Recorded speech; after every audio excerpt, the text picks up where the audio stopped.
Court में इधर पता नहीं कितने आए। दोस्तों नमस्कार, मैं हूं विकी कुमार। दोस्तों एक बार फिर से साबित हो गया कि धर्म के नाम पर धंधा करने वाले किसी के अपने नहीं होते।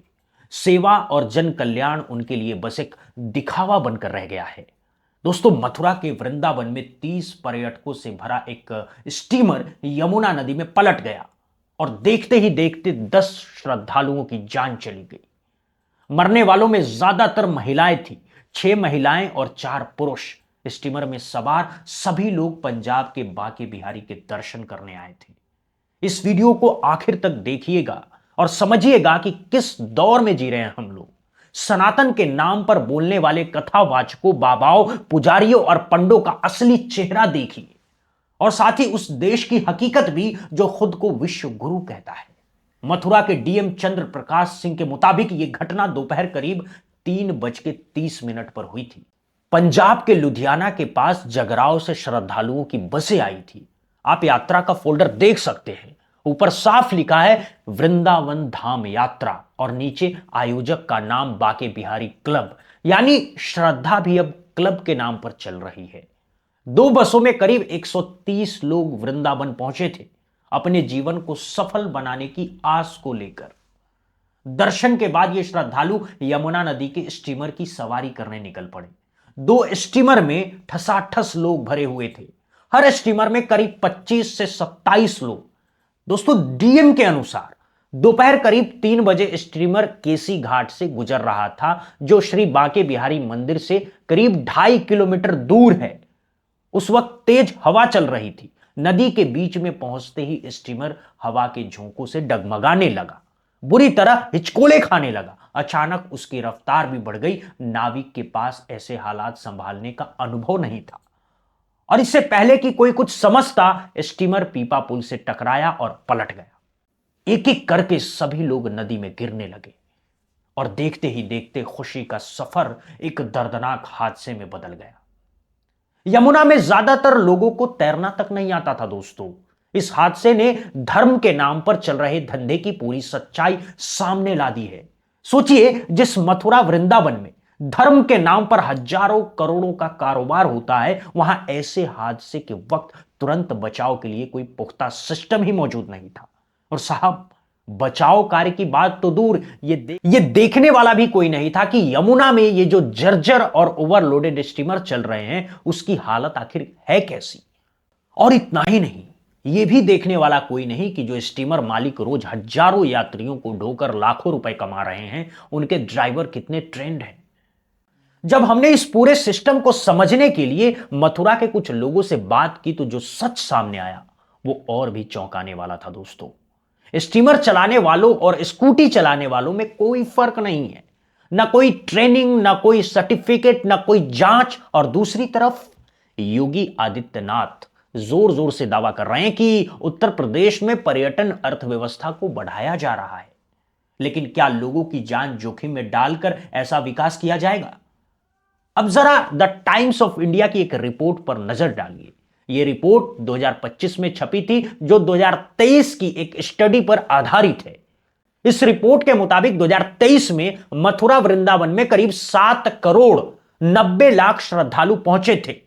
अगर इसमें पर्यटकों को भी जोड़ दें तो यह संख्या लगभग 8 करोड़ बैठती है। और यह सिर्फ 2023 का आंकड़ा है।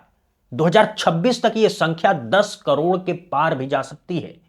इसी स्टडी में यह भी बताया गया है कि 2023 में ही श्रद्धालुओं और सैलानियों ने मथुरा में करीब 15,000 से 16,000 करोड़ रुपए खर्च किए। होटल, धर्मशाला, टैक्सी, ऑटो, ढाबे, फूलमाला प्रसाद, गाइड, पुजारी और पंडों पर। और अनुमान यह है कि 2030 तक यही कारोबार बढ़कर 40,000 करोड़ रुपए तक पहुंच सकता है। अब सवाल यह है, जब इतना बड़ा पैसा घूम रहा है, तो क्या लोगों की सुरक्षा के लिए बुनियादी इंतजाम भी नहीं किए जा सकते? दोस्तों मतलब साफ है, इस समय मथुरा में धर्म के नाम पर हजारों करोड़ों का धंधा चल रहा है। मैं जो कहना चाहता हूं वो ये है कि मथुरा में जो हुआ उसे सिर्फ हादसा कहना सही नहीं होगा। यह एक सामूहिक लापरवाही है जो जानलेवा साबित हुई। ऐसी घटनाएं जब बार बार होती है तो सवाल उठना जरूरी है कि आखिर जिम्मेदारी किसकी है। और इसके बाद जो हालात बने वो और भी सोचने पर मजबूर करते हैं। जब स्टीमर पलटा तो सबसे पहले यमुना में कूदने वाले आसपास के स्थानीय गोताखोर थे, जिन्हें जैसे ही खबर मिली वो बिना कुछ सोचे समझे लोगों को बचाने के लिए कूद पड़े।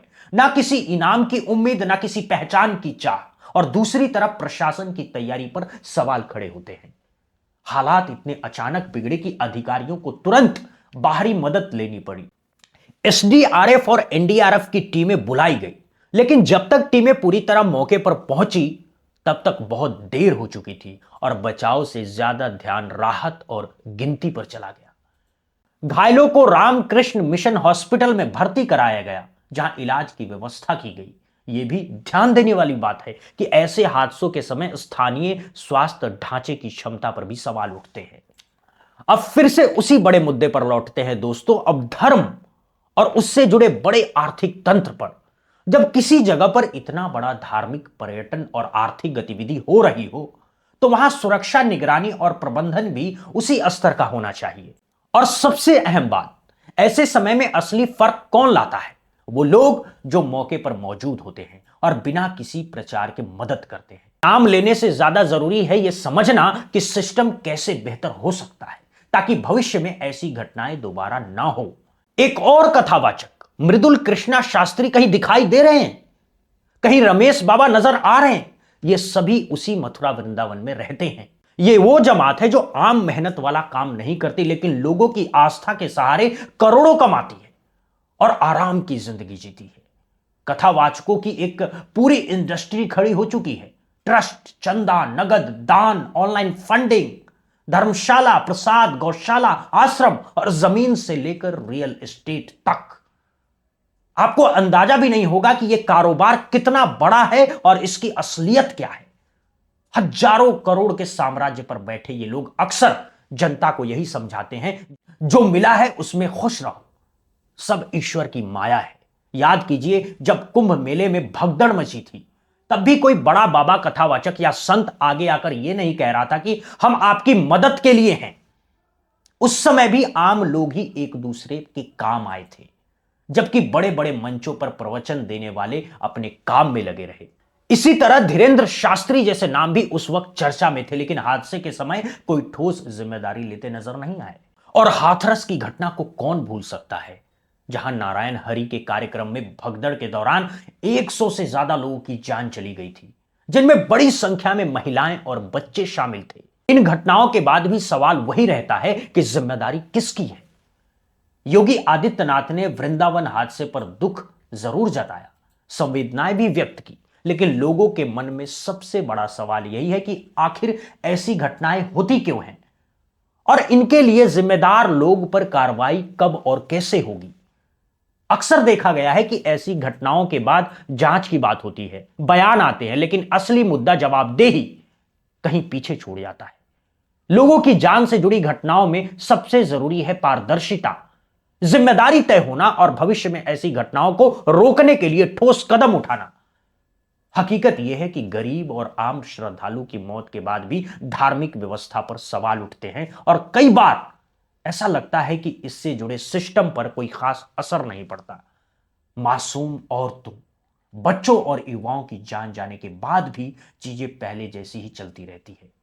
तो मेरे दोस्त, बात सीधी है, इस पूरे तंत्र में कुछ लोग फायदा उठा रहे हैं, जबकि आम श्रद्धालु अपनी जान जोखिम में डाल रहे हैं। जब तक लोग जागरूक नहीं होंगे, तब तक पैसा, समय और कभी कभी जान भी इसी तरह दांव पर लग सकती है। और समझना होगा कि आस्था अपनी जगह है, लेकिन आंख बंद करके भरोसा करना खतरनाक हो सकता है। अपने फैसले खुद सोच समझ कर लेना जरूरी है। अगर हम खुद अपने सम्मान, अपनी सुरक्षा और अपने जीवन को प्राथमिकता नहीं देते, तो हालात बदलना दोस्तों बहुत मुश्किल है। सवाल उठना जरूरी है व्यवस्था से, जिम्मेदार लोगों से और उन सिस्टम से जो सुरक्षा देने में नाकाम रहते हैं।